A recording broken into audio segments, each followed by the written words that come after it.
बच्चों, मैं Rakesh Batra. Last video के अंदर हमने चैप्टर लीनियर इक्वेशंस इन टू वेरिएबल्स की ऑब्जेक्टिव सीरीज स्टार्ट कर दी थी। ये उस सीरीज का पार्ट 2 है।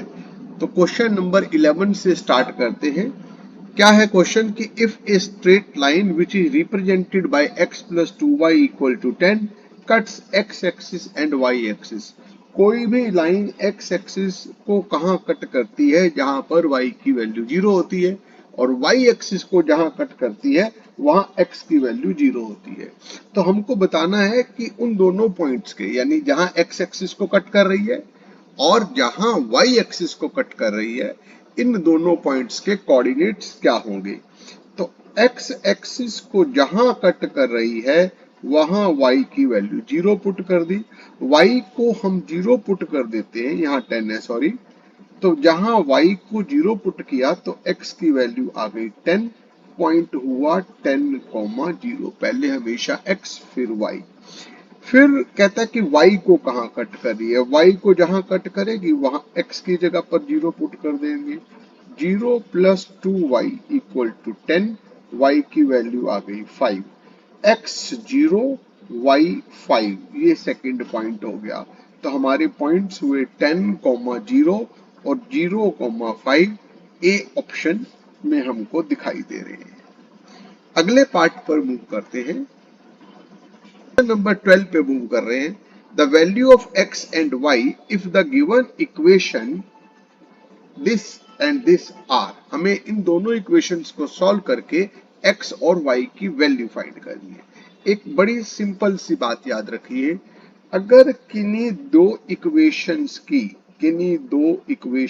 की right hand side constant terms 0 हो, दो इक्वेशंस की कांस्टेंट टर्म्स 0 हो, तो बिना सोचे बिना कुछ किए direct x equal to 0 y equal to 0 हमारा सॉल्यूशन होएगा। क्योंकि मैं यहाँ x को 0 रखता हूँ, y को 0 रखता हूँ, 0 इक्वल टू 0 आ रहा है। यहाँ भी x को 0 रखता हूँ, y को 0 रखता हूँ, 0 इक्वल टू 0 आ रहा है।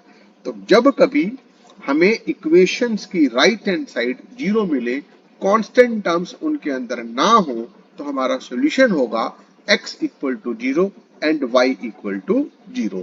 ऐसी इक्वेशंस का स्पेशल नाम है होमोजीनियस लीनियर इक्वेशंस। इनका स्पेशल नाम है होमोजीनियस लीनियर इक्वेशंस, यानी इक्वेशंस जो इस फॉर्म में हो जहां पर c की वैल्यू 0 हो, ऐसी इक्वेशंस को होमोजीनियस इक्वेशंस कहते हैं। और इनका सॉल्यूशन हमेशा हमेशा x equal to 0 y equal to 0 होता है। अगला part, x plus 2y equal to 2, 2x minus y equal to 1। हमें m की वैल्यू फाइंड करनी है कि mx प्लस y 0 हो। पहला काम, हम इन दोनों इक्वेशंस को सॉल्व कर लेते हैं। x plus y equal to 2, 2x minus y equal to 1 को सॉल्व कर लेते हैं। यहाँ प्लस y है, यहाँ माइनस y है, कट गया। 3x इक्वल टू 3, तो x की वैल्यू आ गई 1। अब x की वैल्यू 1 यहाँ पुट कर देते हैं फर्स्ट इक्वेशन में। तो 1 प्लस वाई इक्वल टू 2, 1 को राइट में शिफ्ट किया, y की वैल्यू भी 1, x1 y1। अब mx plus y equal to 0 में मैं x की जगह 1, y की जगह 1 पुट कर देता हूं। तो m plus 1 equal to 0, m की वैल्यू -1। ए ऑप्शन करेक्ट है। नेक्स्ट पार्ट पे मूव करते हैं। A pair of linear equations which has a unique solution. वो इक्वेशंस जिनका सॉल्यूशन x इक्वल टू 2 और y इक्वल टू -3 हो। तो मेथड क्या रहेगा, मैं हर एक के अंदर x की जगह 2, y की जगह -3 पुट करूंगा। यहाँ पर x के प्लेस पर 2 पुट करते हैं और y के प्लेस पर -3 पुट करते हैं, -1 आ रहा है। सेकंड पार्ट पे x के प्लेस पर 2 पुट करते हैं, 2 इंटू 2 4, y के प्लेस पर -3 पुट किया, -3 इंटू -3 9, ओ ये -5 नहीं आ रहा, तो ए ऑप्शन हो गई गलत। अगले पार्ट पे सी ऑप्शन को चेक करते हैं, एक्स के प्लेस पे 2 पुट किया, 2 इंटू 2 4, वाई के प्लेस पर -3 पुट किया तो +3, 1 नहीं आ रहा, ये ऑप्शन भी गलत हो गई। इसे कहते हैं एलिमिनेशन बाय, इसको कहते हैं हम एलिमिनेट करना इक्वेशंस को, ऑप्शंस को एलिमिनेट करना एक एक करके। पार्ट सी में चेक करते हैं, एक्स की जगह रखा 2, तो 2 2 जा 4, वाई की जगह रखा -3, 5 इंटू -3 -15, और 4 -15 -11 आ रहा है। अब x की जगह 2 और y की जगह -3 सेकंड पार्ट में भी पुट करते हैं, x की जगह 2 रखा तो 8, y की जगह रखा -3 -30, 8 -30 -22 आ रहा है, it means B option correct हो गई। तो वेरी सिंपल हमने इसमें तरीका अप्लाई किया कि जो x और y की वैल्यूज दे रखी हैं वो बारी बारी इक्वेशंस में पुट करके देखते हैं कि कहां पर सेटिस्फाइड हो रही है। अगला पार्ट क्या कहता है कि अगर one equation of pair of dependent, dependent का मतलब क्या है कि a1 by a2, b1 by b2, c1 by c2 equal हो तो इक्वेशंस को बोलते हैं dependent. a1 by a2, b1 by b2, c1 by c2 equal हो। जैसे ये एक इक्वेशन है -5x plus 7y equal to 2। आपको क्या देखना है, जैसे यहां पर ए ऑप्शन में 10x दे रखा है, तो -5 से 10 कैसे आया, -2 से मल्टीप्लाई करके। अब 7 को भी -2 से मल्टीप्लाई करूं तो -14y आना चाहिए, लेकिन यहां पर तो +14y है, इसका मतलब ए ऑप्शन हमारी गलत है। ऐसे बी पर चलते हैं, -5 से -10 आएगा 2 से मल्टीप्लाई करके, 7 को 2 से मल्टीप्लाई करूंगा तो 14 आएगा, यहां आ रहा है -14, तो बी भी गलत है। थर्ड पार्ट पे सी पे देखते हैं, -5 से -10 आएगा 2 से मल्टीप्लाई करके, 7 से 14 आया 2 से मल्टीप्लाई करके, 2 राइट में है और इधर 4 लेफ्ट में है। इस 4 को जब मैं राइट में लेके जाऊंगा तो -4 हो जाएगा, इस 4 को जब राइट में लाएंगे तो -4 हो जाएगा, यानी 2 को, इस 2 को फिर 2 से मल्टीप्लाई करूंगा तो 4 आना चाहिए था, आ रहा है -4। सी भी करेक्ट नहीं है, सिर्फ डी ऑप्शन करेक्ट होनी चाहिए। चेक करते हैं, -5 से 10 आया -2 से मल्टीप्लाई करके, 7 से -14 आया -2 से मल्टीप्लाई करके, 2 से -4 आया -2 से मल्टीप्लाई करके, हर बार सेम नंबर मल्टीप्लाई हो रहा है, तो इसका मतलब a1 by a2, b1 by b2, c1 by c2 equal होने चाहिए। It means D option correct है। डी और given equation are independent equations. Part 16 पर मूव करते हैं, वेरी इंपॉर्टेंट, बहुत इंपॉर्टेंट पार्ट है। 2x minus 3y equal to 7, a plus b x minus a plus b minus 3y equal to 4ab plus b. These represent coincident. Coincident lines कब होती हैं, जब ratio same हो, यानी a1 by a2, b1 by b2 और c1 by c2 equal हो तो lines को इंसिडेंट होती हैं, कोइंसाइड करती हैं। हमें a और b की वैल्यूज फाइंड करनी, बहुत आसान है। तो a1 by a2, मैं इसमें क्या करता हूं, 2 अपॉन a प्लस बी की बजाय a plus B upon 2 reverse ले लेते हैं, equal to minus minus a plus B minus 3 जो y का कोफिशिएंट है, डिवाइडेड बाय यहां भी जो y का कोफिशिएंट है -3, माइनस से माइनस को कैंसिल कर देते हैं, equal to 4a plus B constant term divided by, इधर कांस्टेंट टर्म है 7 डिवाइडेड बाय 7। अब तरीका क्या रहेगा, एक बार मैं इन दोनों को क्रॉस मल्टीप्लाई करके देखता हूं कि इन चारों में से कोई ऑप्शन आ रही है या नहीं आ रही है। अगर आ जाए तो वेल एंड गुड, नहीं आए तो आप फर्स्ट और थर्ड को मल्टीप्लाई कर लेना, वहां से आ जाएगी, या तो फर्स्ट और सेकंड से आ जाएगी, फर्स्ट और सेकंड से ना आए तो फर्स्ट और थर्ड से आ जाएगी, और फर्स्ट और थर्ड से भी ना मिले ऑप्शन तो सेकंड और थर्ड से मिल जाएगी। आप यहां पर फर्स्ट और थर्ड मेंबर को जब क्रॉस मल्टीप्लाई करते हैं, फर्स्ट और थर्ड को क्रॉस मल्टीप्लाई कर रहे हैं, कैसे? 7a plus 7b equal to 8a plus 2b। अब a वाली टर्म्स एक तरफ ले लेते हैं, इस 7a को इधर लाया, 8a माइनस 7a a हो गया, 7b को इधर लाया, plus 2b minus 7b minus 5b equal to बचा 0। तो मुझको सी ऑप्शन ठीक दिखाई दे रही है। क्वेश्चन नंबर 17 पे मूव करते हैं। Value of k these represents coincident lines. Coincident lines का मतलब a1 by a2, b1 by b2 और c1 बाई c2 इक्वल होने चाहिए। सेम पिछले क्वेश्चन जैसा ही है, a1 by a2, b1 by b2, a1 by a2 equal होना चाहिए b1 बाई b2 इक्वल होना चाहिए c1 बाई c2। पार्ट 18 पर मूव करते हैं।